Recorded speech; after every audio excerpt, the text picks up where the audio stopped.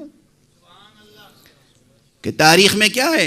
नसाराए नजरान मदीने आए, हुजूर से मुलाकात की और पहले ही दिन हुजूर का जलाल भी देख लिया, जमाल भी पहले ही दिन। जब आए ज़र्क बर्क लिबास पहनकर तो हुजूर ने जलाल का इजहार किया। इनकी समझ में नहीं आया कि आखिर ये साहिब खुल्क़ अज़ीम जिसके अखलाक का इतना शोहरा है, जो नबी है, इसने हमारे सलाम का जवाब क्यों नहीं दिया?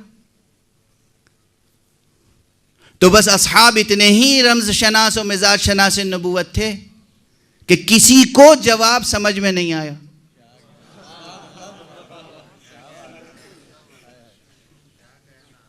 उन्होंने पूछा, भाई ये क्यों जवाब नहीं दे रहे हैं हमारे सवाल सलाम का, गुफ्तगू नहीं कर रहे हैं? किसने जवाब दिया? किसी सहाबी ने? वाक़िया गैर भी लिख सकता है, किरदार अहलुल बैत लिखते हैं।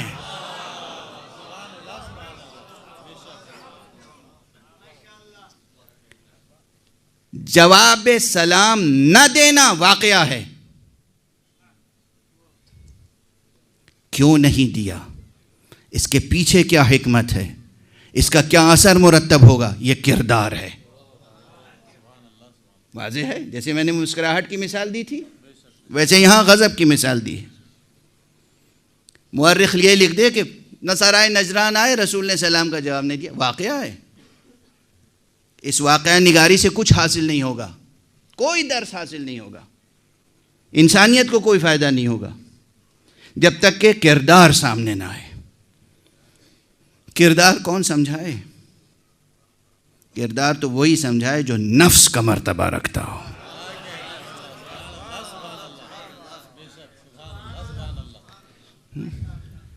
गुलाब की खुशबू गुलाब के पौधे के बगल में उगी हुई घास बता सकती है?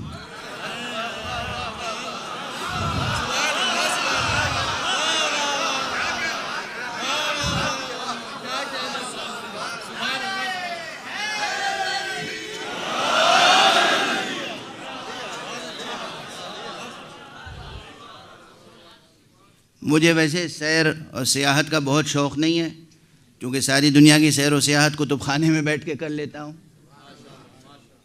लेकिन मैं एक बार फैज़ाबाद गया था तो बाबरी मस्जिद को भी मैंने जाके देखा था, जब मुनहदिम नहीं हुई थी, शहीद नहीं हुई थी। और वहाँ एक गुलाब बाड़ी है, वहाँ भी गया था। तो गुलाबों के माशाअल्लाह तख्ते लगे हुए थे, बहुत से दुनिया भर के किस्म किस्म के गुलाब वहाँ, वो एक चीज़ है। लेकिन गुलाब के पास जो घास थी उसमें कोई खुशबू नहीं थी। मैं कैसे समझाऊं खुद को? अरे ये रहा गुलाब, ये रही घास। बास तो उसी गुलबुन की जड़ से रोईदा हुई है। मालूम होता है कि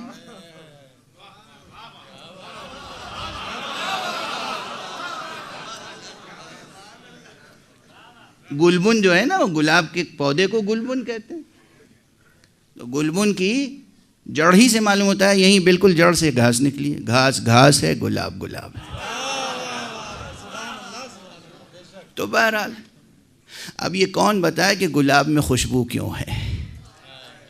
ये कौन बताए कि गुलाब का रंग इतना दिलावेज क्यों है?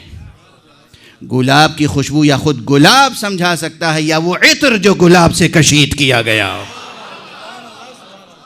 गुलाब जब पूरी शक्ल में हो तो गुलाब कहलाएगा, जब इत्र कशीद किया जाएगा तो वो इत्र नफ्स से गुलाब कहलाएगा। नफ्स से गुल का नाम है इत्र गुल। तो अब अगर कोई कुरान मजीद पढ़े और आयत मुबाहिला पढ़े तो यही समझ में आ जाएगा कि नसाराए नजरान के जवाब के सलाम का जवाब क्यों नहीं दिया था। नफ्स पुकारेगा कि इसलिए नहीं दिया था कि तुम गुरूर और तकब्बुर के लिबास पहन कर आए थे, तुम दुनियादार बन के आए थे, तुम मुलूकियत के लिबास पहन के आए थे, इसलिए हुजूर ने जलाल का इजहार किया। तो मुबाहिले में जलाल सबसे पहले सामने आया, जलाल मुस्तफ़ा।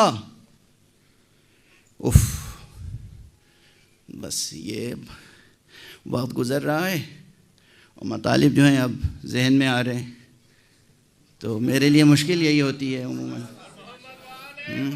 जलाल मुस्तफ़ा।